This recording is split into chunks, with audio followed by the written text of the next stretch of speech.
It was the autumn of 2023. A new academic year had begun at one of the suburban high schools in New York. The school was known for its strict discipline, but also for delivering quality education. Among the new teachers was 27-year-old George Melton. He had recently graduated from university and had long dreamed of teaching English to young people. George was hardworking and dedicated to his profession, though still somewhat inexperienced in life. He came to the school full of fresh ideas. His goal was to build strong relationships with students, understand them, and spark their interest in learning. However, the school's principal, Mrs. Garrett, a 56-year-old strict and no-nonsense administrator, did not approve of such an approach. In her view, the relationship between a teacher and a student had to remain formal. Words like emotion, innovation, and change irritated her. Freedom in the classroom, and the principal's disapproval. After George joined the school, he quickly built rapport with his students. He held literature discussions and organized poetry nights. The students loved him, but for Mrs. Garrett, this was a violation of discipline. One day, during an English class, George gave the students an open-ended assignment. Feel free to express yourselves. Write a piece on whatever you want. One student submitted a critical essay about the school system. George praised the work and posted it on the classroom wall. The next day, Mrs. Garrett walked into the classroom and noticed the essay on the wall. Her expression changed immediately. "What is this?" she asked angrily. "It's a student's work. I gave them the freedom to express their thoughts," George replied calmly. "Who do you think you are? This is my school. There is no room for criticism here. This is a place where you listen and obey. Don't bring your liberal ideas into this building." Public humiliation, the staff meeting. A week later, there was a large staff meeting in the school auditorium. Over 60 staff members were present when, unexpectedly, the principal began speaking about George. "Dear colleagues, let me remind you of one important rule. This school is not a playground. Our mission is to educate and discipline, not to stir up emotion. Unfortunately, some of our teachers are confusing our students under the pretense of freedom, thereby disrupting our order," she said, staring directly at George. George felt his face flush with embarrassment. He was at a loss for words. Most of the staff sat quietly, while a few snickered. This was a public shaming, plain and simple. "Mr. Melton, if you wish to share your educational philosophy, perhaps you should do so at university seminars. Here, we follow structure and curriculum. If you can't comply, the door is open," the principal concluded. George remained silent. His hands trembled, and his chest felt tight. This was one of the hardest moments of his career. To leave or to stay. After the meeting, George sat alone in the schoolyard. The principal's words echoed in his mind. He felt belittled, unappreciated. But then, a few of his students approached him. "You've taught us so much, Mr. Melton. We need teachers like you," they said. Their words made George think. The next day, he walked into the principal's office and said, "I will continue working at this school, but the next generation deserves to think critically and speak freely. If you don't support that kind of education, then the problem is not with me. It's with you." The principal said nothing. She simply turned to the window in silence. The test of time. Months passed. George's classes became increasingly popular. Some teachers even began adopting his methods. Student performance improved significantly. Eventually, Mrs. Garrett retired. She was replaced by a new principal, someone open to change and progressive thinking. As for George, he is now the head of the school's academic department. Though he was once humiliated in front of his peers, he never abandoned his principles. Because to him, education wasn't just about curriculum, it was about reaching from one heart to another.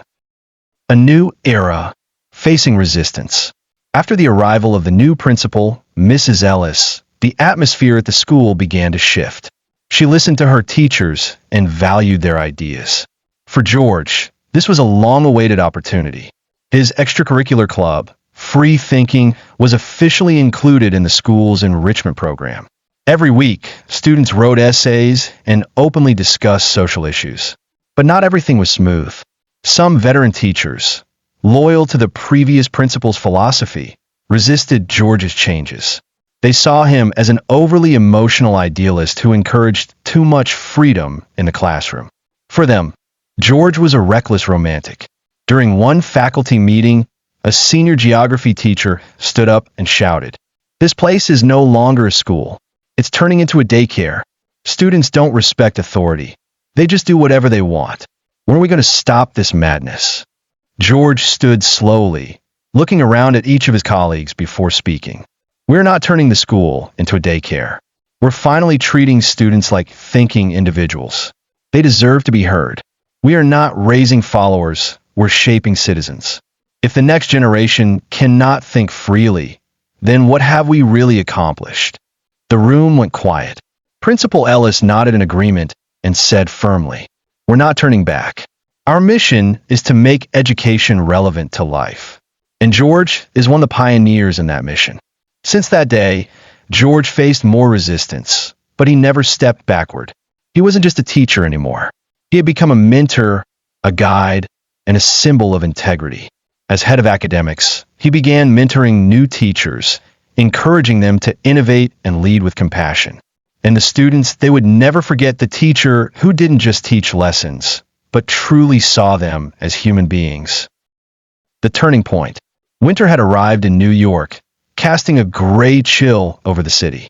Inside the school, however, a quiet revolution was still underway. George Melton, now recognized as a passionate voice for student-centered learning, was walking a delicate line, balancing innovation with institutional expectations. Though Principal Ellis stood by him, the resistance from the old guard had not faded. A group of senior teachers, many of whom had taught at the school for over 2 decades, began forming their own informal alliance. They criticized George's methods in the staff room, questioned his leadership in emails to the district, and even began influencing some of the newer teachers to stay in line. What hurt George the most wasn't their criticism, it was their unwillingness to evolve.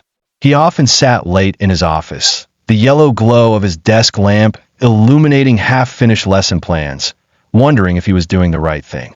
Then, one Monday morning, the school was hit with a shock.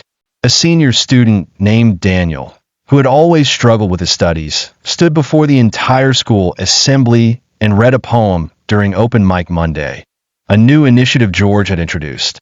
The poem was raw, honest, and painful. It spoke of feeling invisible, of academic pressure, of being told he was lazy or unmotivated, when in fact, he was just lost. The auditorium was silent. After Daniel stepped off the stage, a few students clapped softly. Then more joined in. Eventually, the entire hall stood up.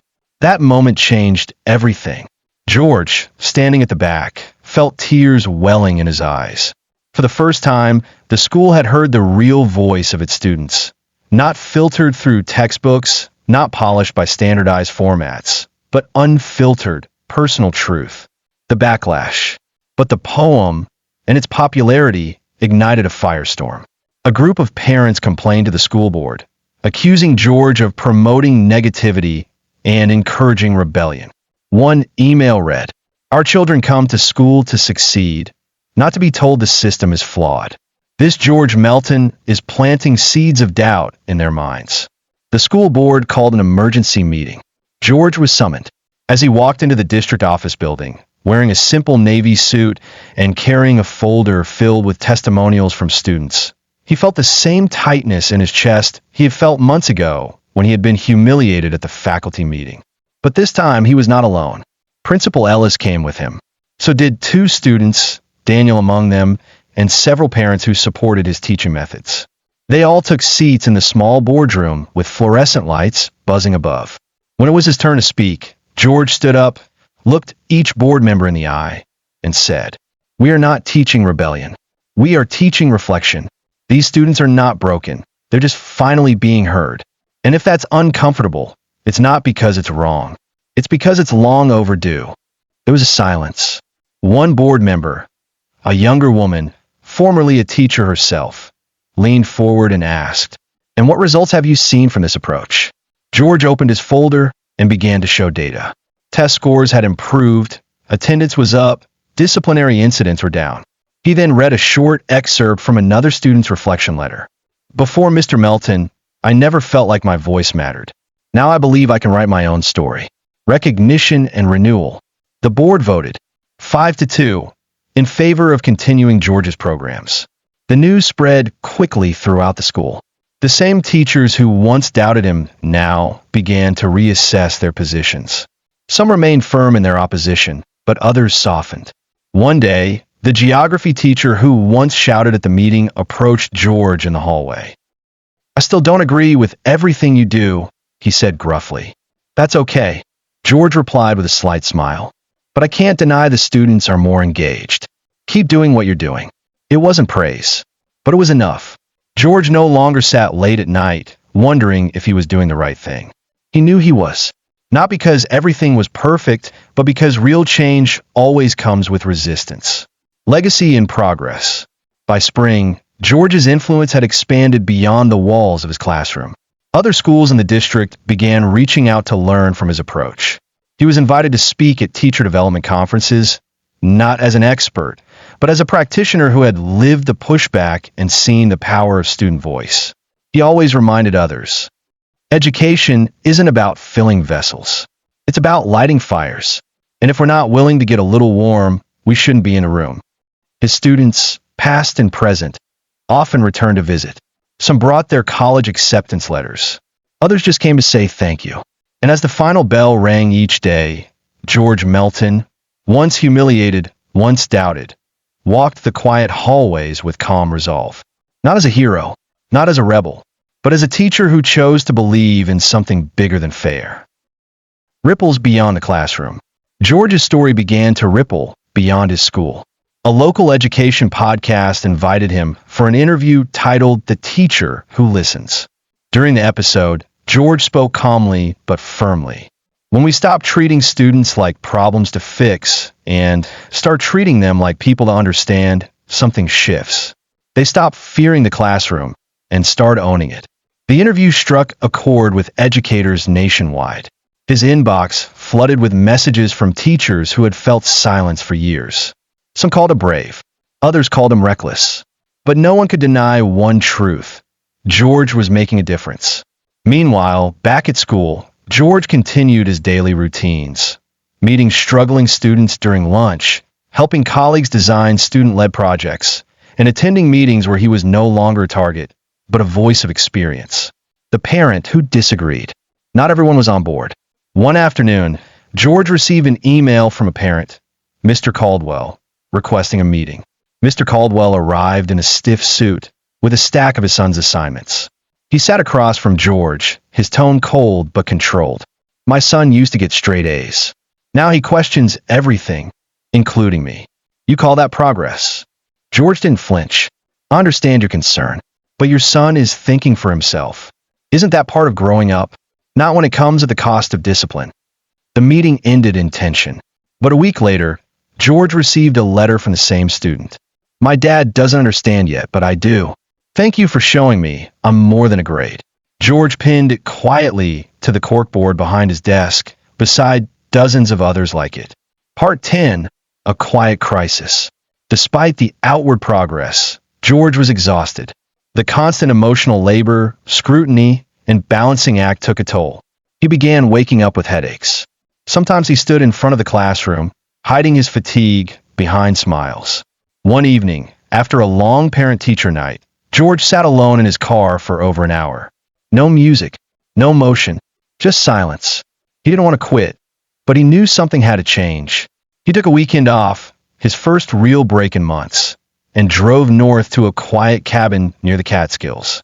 There, surrounded by pine trees and silence, he remembered why he had started teaching in the first place.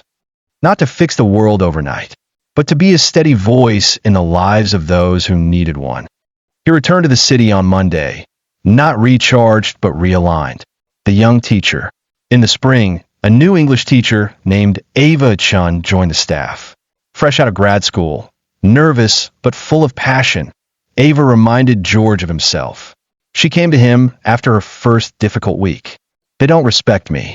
I think I'm failing already." George smiled gently and poured her a cup of tea from the old kettle in his office. You're not failing. You're becoming. And it's always messy at the start. He began mentoring her quietly, never telling her what to do, but asking her what she believed in. By May, Ava had found her rhythm, using theater games to teach Shakespeare and letting students rewrite scenes in modern language. One student who had once been disruptive now played Macbeth and cried during the final monologue. George watched from the back of the room, his arms crossed, heart full. The first goodbye. The end of the school year arrived with warm days and nervous energy. Seniors prepared to graduate. Classrooms emptied out.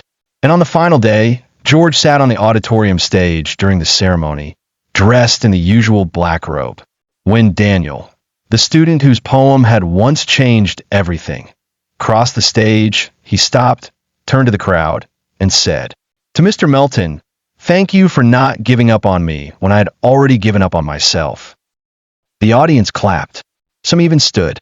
George sat still, hands folded, eyes wet. The promotion. That summer, the district superintendent called George in for a meeting. "We'd like you to lead a new district-wide initiative, student engagement and curriculum reform. It's a new role. You'd still teach part-time, but your work would reach more schools." George hesitated. He loved the classroom, but he also knew this was the chance to take everything he'd learned and amplify it. He said yes. And in the fall of 2025, George began visiting other schools, sitting with teachers who felt unheard, training principals to listen better, and creating lesson templates that allowed for voice, reflection, and critical thinking. He wasn't saving education, but he was reshaping it classroom by classroom. The return. Months into his new role, George returned to his original school for a short visit. Students waved from across the hallway. The staff greeted him with smiles. In Ava Chen's classroom, he sat quietly as she taught a lesson on identity using spoken word poetry. A student, shy and soft-spoken, stood and performed a piece called "The Mask I Wear." George watched, moved. After the bell rang, Ava walked over and whispered, "They're starting to believe in themselves. You helped me believe in me first." The message that changed everything. One rainy November night, George checked his email before bed. A message from a name he hadn't seen in years. Mrs. Garrett, the former principal who had once humiliated him in front of his colleagues. The email was show. "RT. George, I watched your district presentation. You've become exactly the kind of educator I once feared and now admire. I was wrong back then. Keep going. M.G." George stared at the screen for a long time. He didn't reply right away. He didn't need to, because sometimes the real victories don't come with applause, but with quiet acknowledgments that something real has changed. And in that moment, George Melton smiled. Not because it had been easy. The crossroads. George's new position brought him into dozens of schools across the city. He sat in staff meetings where teachers whispered their frustrations, walked through hallways where students moved like shadows, and stood at the back of classrooms watching brilliant educators slowly burn out. At first, he believed change was a matter of sharing tools and inspiring stories. But he quickly saw a darker truth. Burnout wasn't a lack of passion. It was a lack of permission to care freely. In one Bronx school, he found a history teacher breaking down in the copy room. "I love these kids," she said, voice cracking. "But every time I try to connect with them, I'm told to just follow the curriculum. I'm tired of choosing between what's right and what's allowed." George said nothing at first. He just stood beside her and handed her a tissue. Later, he wrote in his journal, "Real change isn't loud. It's sitting beside someone in their quiet defeat and helping them believe again." The inner conflict. Though his work was meaningful, George began missing the classroom in a way he hadn't anticipated. The office meetings, the district spreadsheets, the carefully worded policy drafts. They were all important, yes, but they felt distant from the raw, honest magic of a real lesson. One evening, he visited Ava Chen's classroom again. She was conducting a small group discussion on The Catcher in the Rye. Students sat in a circle, reflecting on loneliness, identity, and the fear of growing up. A boy named Ellis raised his hand. "Sometimes I feel like I'm pretending to be someone just to survive school." George felt those words hit him like a weight. Not just because they were real, but because he knew even now he was still doing that himself in his new role, pretending to be okay with bureaucracy, pretending to be satisfied by reports instead of relationships. That night, George walked home through light snowfall, turned off his phone, and sat in the quiet. He realized he had been drifting away from the one place he belonged most. The decision. 2 weeks later, George submitted a letter to the superintendent. I'm grateful for the opportunity, but I belong in the classroom, not just observing change, but living it. It shocked many. Colleagues urged him to reconsider. Some warned him that he was throwing away influence. But George knew better. Influence didn't live in titles. It lived in trust, in consistency, and in presence. He returned to his old school at the beginning of the spring term, not as an administrator, not as a district leader, but as Mr. Melton, room 206, English teacher. The room had been painted. The desks were different, but the light from the window still poured in the same way. On the first day back, George wrote one sentence on the board. This classroom is not about perfection. It's about becoming. The bell rang. Students filed in. Some recognized him. Some were new. All of them carried stories. And George was ready, not just to teach, but to listen, to challenge, and to believe all over again.